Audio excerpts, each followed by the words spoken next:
Thank you for joining us with Ask a Historian. I'm Matthew Wilkinson, historian with Heritage Mississauga. And each week we invite you to send in your questions and we'll explore different parts of the stories and the history of the city of Mississauga. Like, subscribe, and follow us and stay up to date on all the heritage happenings with Heritage Mississauga. Joining us this week for Ask a Historian is a longtime friend and a frequent guest here, Richard Collins, a longtime museum interpreter, member of several local historical societies, Heritage Advisory Committee museum interpreter, and an erstwhile tour guide about town, and dare I say, a fan of all things that roll on rails. But Richard, thank you. I know we've covered many topics on this program with you, but rave reviews on a return of a new program, a return of an old idea. It's been some years since we've had in-person walking tours, and seeing the picture of you about town with a group of people at the Port Credit Lighthouse warmed the heart. And just wanted to find out how's it going and how you're developing it, and what people can expect on the walking tour. So Richard, thank you for joining us. You're welcome. It's good to be back doing walking tours again. Yeah, I was gonna say, good to be back, and good to be back doing walking tours. So how did they convince you to do this again? Well, we were not too sure exactly when we could get these things started again, because we didn't know whether people would be comfortable gathering in groups again, but that doesn't seem to be a problem. And so Kelly at Heritage Mississauga saw me riding my bike or walking one day and said, "Do you want to get some walking tours started again?" And I said, "Yeah, I'd love to." And this was only really just a couple of months ago. We were just planning this, realizing people are getting back out in the streets again, and you get big crowds in Port Credit and Clarkson. So that, yeah, let's get them started again. So we planned 8, I think, tours this year. This year, focusing just the historic village just south of the QEW, just because it's kind of a trial run this year, just to make sure things are going to work out and people want to attend. And we're finding out after a couple of them that is definitely the case. And then for next year, we'll expand it to the rest of Mississauga. So just let people know we haven't ignored Streetsville or Moulton or Cooksville, places like that. But this year we kept it Clarkson, Port Credit, and Lauren Park. I also think we should get together and do a winter one sometime. We never done winter tours, but I do remember once back in I was going to say 1808, back in 2008, when Clarkson was celebrating his 200th anniversary, and I agreed to do one every month. Oh, right. Warm weather ones, no one showed up because it was too damn hot. The January one, it was an unusually warm day, but we're still talking a couple degrees below zero, or below freezing. I had about 20 people show up at that one. So wintertime ones, who knows if people are getting cabin fever and they want to get out, which I think was what's making the tour a success this year. We've had 2 years of cabin fever, so people are glad to get out again. I don't know if you remember the one cemetery tour we did up in Streetsville, where we had rain and sleet and wind and all kinds of horrendous, and yet people showed up for the tour. And we had fun. At least they showed up. The first crowd showed up, then it really started. Yeah. And we had some cold ones. River when it was cold. Yeah, we've had all kinds of weather. So, yeah, I don't think the snow scares people away. You know what? I love just that idea of getting back out on the street and communing with people, communing with the landscape. Of course, talking history, but exploring the different parts of our city. And I know you're starting in the south, and there's no issue with that whatsoever. I mean, we've got some great stories all over the city, but you've developed in the process of developing several different tours. So kind of each tour has got its own flavor, its own location, etc. Can you just, you don't have to go through all your tours, but you talk about some of the areas that your tours will be connecting with? The first one that was going to be the first one and the one time only, but we've had such success that Kelly's already arranging, I think, at least 2 more evening walks. Yeah.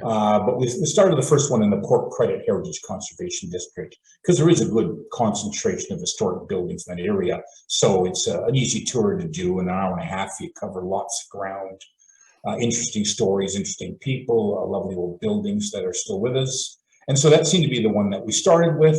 Yeah. But then to change up the pace, the second week, stayed in Port Credit, again, because we're filling things out, but a very different community that's 50, 75, 100 years younger than the Heritage Conservation District in one of the of Credit Grove, where a lot of people, you know, they're driving along the main street, they do their shopping, they don't realize if they were to just veer off and do some walking along some of the nice quiet streets north and south of Lakeshore Road, there's just some quiet neighborhoods and some really great old houses from the 1920s and 30s and 1940s. Again, interesting people that lived in big homes, small homes, lots of different architectural styles. Yeah. And so in that case, it was introducing people to neighborhoods that they've probably taken for granted and not realized they were there. Yes, and then we thought, well, we gotta get out of Port Credit. There's history. We're doing Clarkson will be the next one that's coming up, and we'll be taking a look at what's there and what's not there anymore. But still lots of history. Still lots of history in Clarkson. And Lakeview is a growing concern now, because people used to think Lakeview, even people that lived there, kind of had a bad attitude about themselves. And I think we're beginning to realize that there's some great history there, not just the small arms building, but just some of the neighborhoods and some nice homes. And we're putting the people there, whoever wants to join and realize that there's probably more history in Lakeview than they realize. Well, you know what? You opened my eyes to Lakeview several years ago. You wrote a wonderful article on the Hubs fiasco, and I always think that legacy has kind of permeated down through the years in Lakeview. But also the small transformer building for the radio railway, it's still there. You know, those kind of things where you're just like hidden in plain sight. You know, and I think, to me, when I've worked with you over the years, and I've followed your tours, I know we've done tours together. You have such a neat way of tying the story to the landscape, and that a concept again of hidden in plain sight. I think those are wonderful, neat ways to approach our landscape. That's why people seem to enjoy the tours, because even in the couple that I've had, people say, I didn't know that building, what it was. I didn't know why it was there. And now and it's neighborhoods that they live in. And so they begin to appreciate homes that or building, schools, churches, whatever, that they walk by, and know that there's more history there than they think about. And in a couple of cases, I've had people just with this Credit Grove tour, where I like it when people get involved. I don't like to be a lecturer. I don't want to drag people around and say, you have to listen to Professor so-and-so talk. I like to get people telling stories of living in the neighborhood. And so I've learned a couple of things that people noticed about homes that they've had some stories about. People that used to live in the home and this and that. And sometimes it's the people on the tours that are teaching me new things about the neighborhood. That interplay is always neat. It's a way in which people remember the place in which they once lived and interacted with it. I remember myself, I did a tour many years ago, and in Streetsville, and we're leading the tour along, and one of the side streets has a rather say 1960s apartment building in it, and a fellow stopped in front of the building, and of course I'm leading the tour on, and I look back and this guy's standing in the road looking at this building. And I go back to him and be like, hey, everything okay, kind of thing, because I'm not, my tour is not talking. It's probably like you don't talk about an apartment building. And he had this reminiscent look, and he says, I spent a lot of great times in that building. People have memories. So what kind of, is there a common theme that you get from the people that take the tours? Just, questions that get asked, comments that are made. I always get that one where I've lived here for so many years and I never knew that. I hear that a lot. That's the big one. Mostly is that, they didn't appreciate what's in the neighborhood.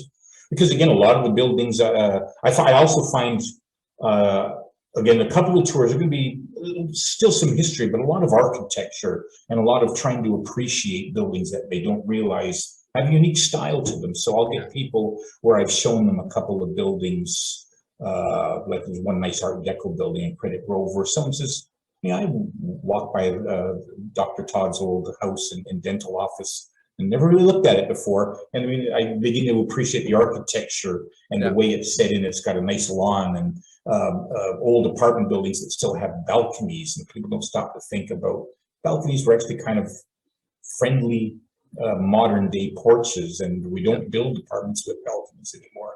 And just little things that people don't think about, and I like to draw attention to how they can appreciate some of the architecture that they just took for granted, which I also find helpful, because I'm concerned about saving these neighborhoods. And Not stopping people from developing. You don't want to stop people from being able to upgrade their buildings, which is heritage conservation is not about that. It's just about protecting the character of a neighborhood and of properties. And the more people that learn to appreciate what's in their own neighborhood, the easier it might be in the future to get some of these areas designated at least as cultural landscapes with the enthusiasm of the public rather than with the public pushing back and saying, we don't want that. And so this is kind of an early step in maybe getting people to appreciate the little things that they didn't know, but that make their own neighborhood unique. To me, it's a vital step. It's you know, these kinds of things are about developing an interest in the place where you live, a sense of place, a pride in that place, and you know, a desire to you know, make it your own and make it, you know, something to celebrate and something to preserve and protect. And this is a vital key to that. I really do believe that. And you know, COVID has had certain limitations over you know, with doing these kind of things, but the fact that we can still do them and celebrate our stories, you know, what a great way to get out in the community and learn a little bit about and that's what Kelly thought when she approached me. Because well, that's what Heritage Mississauga does. That's their goal, is to get people to know more about their the heritage of their city and of their community, and to get to appreciate it. So that, yeah, the walking tours are a perfect way of doing that on a small scale, in individual neighborhoods at a time, little 2-hour walks. But the more of them we do, and the more people that get involved, the more people that get to appreciate that there's a lot more to Mississauga than just you know, what people see from the 401 and they see the cookie cutter houses and realize you also have tours coming up. You've got one of them, Cranberry Cove, another one of Hiawatha, which I think is a fascinating one as well. And another one that's underappreciated. People just think it's a quiet neighborhood, but why get off the main street to take a look at a bunch of houses when you're on your busy day going along Lakeshore Road? No, take some time off, and I'll show you some of the houses that have some interesting history to them. Yeah. Well, for me, I always look at the things like Hiawatha and the Credit Grove. You know, they were commuter subdivisions before the QEW was built, right? Like these are, this is when Lakeshore was the highway. The highway or the road. You took the radio. Rail as well. Yeah, of course. Credit Grove was in the tour I did. Yeah, that's how I had some ads that I showed them that again we'll be able to link online, so that while we're doing the tour, you can. If you got your cell phone with you, download the website with just 3 or 4 or 5 photographs, historical photographs, and you can travel back in time by looking at your cell phone at the time. Yeah, and one of these was an advertisement for Credit Grove saying it's 26 minutes from Toronto to Credit Grove, which I don't know if it was that. It certainly isn't 26 minutes to Toronto now. I think the math was at 26 minutes to get just inside the border of Toronto, not to downtown Toronto. Well, salesmanship is not a new concept when it comes to that's one thing I think people enjoy. It's that you look at an ad, an ad like that where you realize the advertising hasn't changed that much, but at the same time in the HCD when I had a picture of the Tim Hortons restaurant, not Tim Hortons Donuts, Tim Hortons restaurant, and just the opposite there, the ad that people got to look at was I think fish and chips was 39 cents. Yeah. So in some ways advertising has changed. In other ways, prices have gone up slightly. So I know this program is in its infancy, and there is a website coming for it. The tours can be signed up for through Eventbrite. We'll share the links below. For more information, they can contact Kelly at info@heritagemississauga.org. But again, we'll share the links below on how to find out more about the tours that are available. Kelly's been planning all this, so she's the best contact, and it is growing and changing. We're getting feedback from people who've done tours with. That's where after the first tour, they gave me the idea of, can we have some pictures we can look at, and they gave me the idea to make little mini web pages that they can connect to. A couple of times they've asked questions where I thought, oh geez, I may not have the answer with me, and that's when Kelly brought up the idea that maybe future Asking Historians could be based on questions that people ask on tours, because that's how this show started out, was people would ask you questions and you'd answer them. So I thought, well, okay, come on tours, and if I don't have the answer, or if you think of something afterwards and the tour is over with, send the question to Kelly, and Kelly makes sure you get it. Absolutely. We can talk about answering some of the questions that didn't get answered on the tours. Well, and the idea is here, like, let's talk about our city. Let's talk about the place in which we live. and what makes it special, what makes it interesting, and all the better that we can do it in person. So it's great to see the tours come back. And like I said, I know the program is evolving. I'm sure we got other ideas and concepts kicking around. I think we talked about doing cemeteries at some point as well. Cemeteries would be great. Yeah. Oh, it'd be a lot of fun. We might get some, we'll see if we can maybe get some cycling tours go, or just to kind of, one problem with tours is that if you do have a couple of historic buildings, but they're kind of out of the way, and you're doing a tour and you realize you got like a half hour of nothing between sites, maybe something like a cycling tour or bus tours. You've done bus tours before, so you've got experience doing that. We could get that going again. And I think we can surprise a lot of, especially new Mississaugans, people that have not been here long and just assume they live in a fairly modern city, which they certainly do. It's a very young city. But yeah, you'd be surprised, little corners here and there where there's actually old stuff that's still. I was going to say young city with old roots. So it's and there's a lot to explore and to touch on. I've always enjoyed kind of that interaction with people and place and the landscape. And so, but again, great to see you out there. Great that the tours are starting again, and that their response is so enthusiastic. And I know everything south of Lakeshore, or south of in the South Mississauga, anyways, along the Lakeshore corridor right now.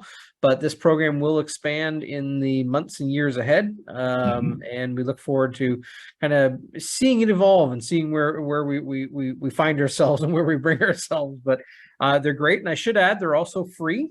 And the donations gratefully accepted to support the programs. But show up, explore your history.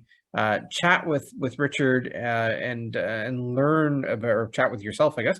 But learn about the fascinating stories of our communities. Yeah, mostly older people at the moment, but bring families along, bring kids along, because I can find lots of things that I think young kids will find interesting. I've worked at the Bradley Museum for almost 20 years, where we get school kids. So don't feel like this is stuff that just old people would find interesting. There's some good ghost stories I can tell. And, we've done it before, so yeah, don't hesitate to bring the family out. I think they'll enjoy it. And I dare say, if you take the same tour twice, you're not going to get the same tour either. No, I know we run unscripted, so it's a fun process to go through. So yeah. With that, Richard, I want to thank you. Wish you the best of luck. Wish you the best of weather. We've been lucky so far. Yeah, and again, we'll share the links on how to learn more about the tour program here and the schedule. And like I said, things are evolving. This is only in its infancy, and more dates and times, etc., will be added. But again, check out your communities right now, south of Mississauga, but it will expand to other areas in the months and years ahead. And come out and enjoy the heritage tours led by Richard. And so we have some giveaways, Richard, thank you. We have some prizes and giveaways. I won't tell you what they are, but gifts from Heritage Mississauga to everyone. Especially, again, I'll emphasize for kids, because we have prizes that I think kids will find great. The comic books, maybe I'll tell them that, because there's a lot of them there. There's some really good comic books that Heritage Mississauga has been putting out. So Kelly's been handing them out at native tours for those who stick out the whole tour. So yeah, there's lots to get out of it. That's the caveat. You gotta stick out the tour. Well, with that, Richard, thank you, and best of luck. Thanks. Awesome. Well, and thank you for everyone for joining us here on Ask a Historian. Like, subscribe, and follow us, and stay up to date on all the heritage happenings with Heritage Mississauga. And join us next week for another episode of Ask a Historian, and we will come back with Richard at a different time down the road to explore different aspects of the tours of Mississauga, and perhaps field some of those questions that come out as a result of tours. This is the tours are a program in their infancy, and we're very excited with kind of their future progress here. So with that, again, Richard, thank you for spending time with us, and we will see you next week on Ask a Historian.